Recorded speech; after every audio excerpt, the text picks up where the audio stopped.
This is Optimal Health Daily, episode 413, Be Your Own Valentine, by Neghar Fonooni of negharfonooni.com, and I'm your host and narrator, Dr. Neil Malik.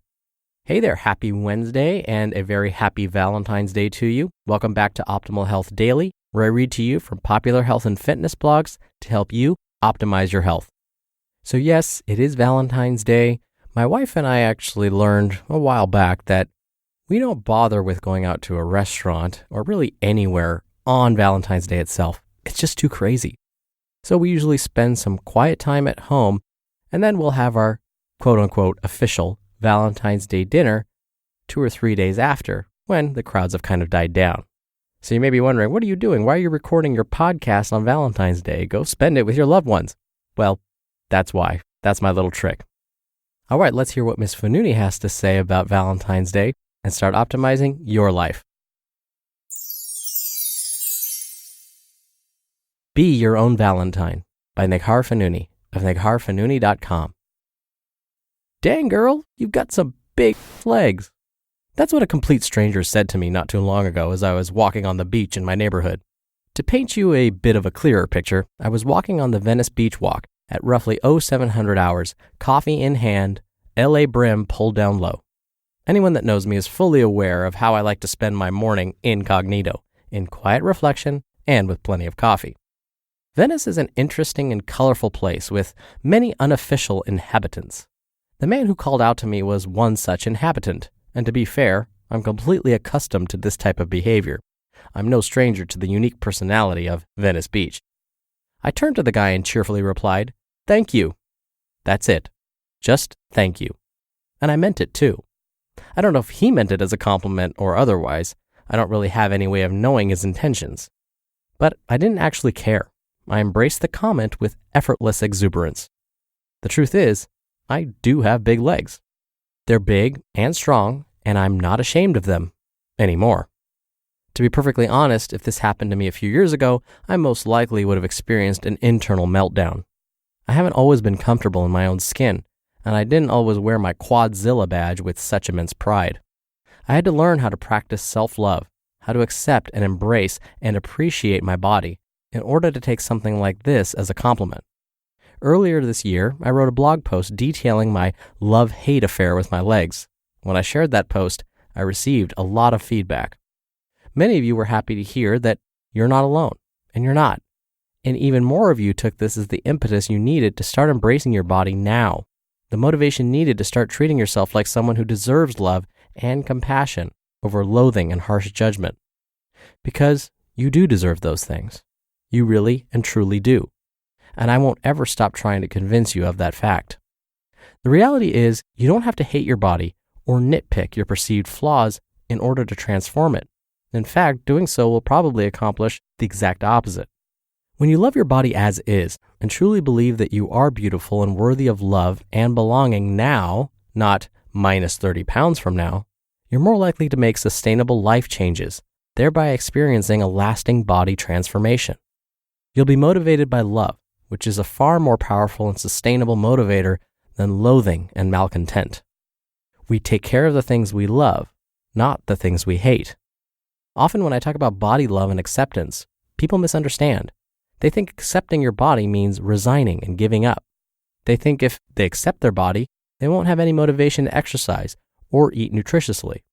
They think that embracing their body as is means becoming complacent. Acceptance does not have to also mean resignation. Loving your body doesn't mean resigning and giving up or treating it like garbage, both physically and emotionally. Loving your body means that you will honor it, listen to it, and take care of it. You can look at yourself in the mirror and observe with love and compassion. You can be aware without judging. You can be honest and gentle without being harsh and self-loathing. This idea of being able to love your body and be motivated to change is called active acceptance, and it's where the magic happens. Active acceptance includes 1. Recognizing reality and accepting it for what it is. 2. Choosing to do something that is within your own power to change it. By using the word active, we are confronted with the choices we have based on our reality. Reality is you may want to lose 15 pounds, and that's okay. It really is okay to love yourself and love your body and still think, hey, I wouldn't mind being a bit leaner or stronger or healthier or whatever you prefer. The problem isn't wanting to change your body. The problem arises from the fuel with which you make those changes. When you fuel your body with love, you embark on a sustainable, gentle, successful path upon which you give yourself grace and resist feelings of shame. When you embark on a fitness journey out of self-loathing, you might initially see some results simply because of the fitness and diet changes you'll make. But you'll inevitably experience rebounds, yo-yo dieting, feelings of failure, overtraining, and exhaustion. Besides, how enjoyable can that journey possibly be? And isn't the point of all of this to find pleasure, enjoyment, and joy through the process? Through love and compassion, you can learn to appreciate every step of the process and enjoy the journey, as opposed to subjecting ourselves to a miserable and frustrated pursuit of fitness. The main difference when it comes to fitness and nutrition between loving your body and hating it is this: awareness over judgment. Always. You can be aware of fat gained, water retention, cellulite, and so on without judging it. You can be aware of the state of your physique without allowing it to mean anything, without allowing it to dictate your worthiness, your mood, and your sense of self. When you allow awareness to eclipse judgment, you'll find active acceptance. That's where the ability to love your body now will begin to bloom. That's what I've learned on my journey, and it's why when some random guy shouts, "Dang girl, you've got some big legs," I'm left smiling instead of crying, empowered instead of powerless. And that's what I want for you: empowerment through strength, and the ability to embrace the fact that what you may think are flaws can actually turn out to be your biggest assets. But if you want self-love to bloom, you have to plant the seed.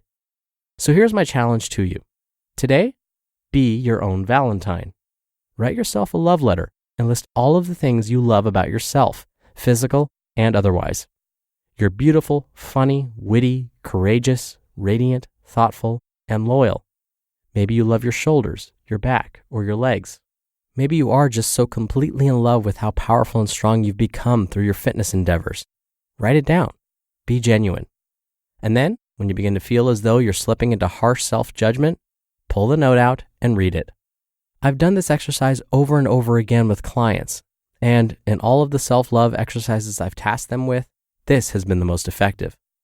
This is a very powerful exercise, and while it might seem silly or trivial at first, you'll come to realize how much writing yourself a love letter can change the way you speak to and treat yourself. You might find this to be unbelievably difficult and uncomfortable, but I promise you, the discomfort is well worth the end result. By planting this seed, you'll become more confident, radiant, powerful, and driven. You'll learn, through practice, to train and eat because you love your body, not because you hate it. Embrace, nourish, praise, and honor your body, and it will change accordingly. Remember, the things we love thrive because of the love we give them. You just listened to the post titled, "Be Your Own Valentine" by Neghar Fonooni of negharfonooni.com. I always love reading Miss Fonooni's post because, granted it is from the female perspective, I find myself super motivated afterwards. I always believe that whatever she says can be applied to anyone. Remember that most of the thoughts we have, the internal dialogue that goes on in our minds every day, are negative. And so it's really unfortunate, but we kind of have to take the time and force ourselves to think positively about ourselves. We have to break out of that negative cycle. And this, writing down your positive traits, writing down what you love about yourself, is the perfect way to break out of that negative cycle. And notice, Miss Fonooni didn't say, type out the things you love about yourself. She said, write it down. When we write things down, it changes our brain chemistry. It changes it in a good way. By writing things down, it makes it more real to us. It makes it more concrete. And hopefully then, we'll believe it more. Before I go, really quickly, I want to remind you, if you want to show some support for our podcasts, there are many ways to help out, both free and otherwise. You can come by oldpodcast.com/support to check those out. And really, the easiest thing you can do is simply share this show with someone today. That's one of the best ways you can support our podcasts. All right, can't believe it. That's 413 episodes down. Thank you, as always, for listening. Thank you for being a subscriber, and listening all the way to the end. I'll be back here tomorrow with a post from regular contributor Nerd Fitness, and where your optimal life awaits. Hello, Life Optimizer. This is Justin Malik, creator and producer of this show and Optimal Living Daily, the brother podcast of this one. Literally, I'm Dr. Neil's brother. If you like the format of this show, you'll love Optimal Living Daily too, where I also read to you from blogs, but cover other topics like personal development, finance, and minimalism from bloggers like Derek Sivers, The Minimalists, Zen Habits, and many more. So for more amazing content read to you for free, come subscribe to Optimal Living Daily too, and together we'll optimize your life. You've been listening to Optimal Health Daily. Be sure to hit the subscribe button to stay up to date on each new episode, and head to oldpodcast.com. That's oldpodcast.com for a free gift, as well as more actionable tips and resources to help you maximize your potential. Thanks for joining us, and remember, your optimal life awaits.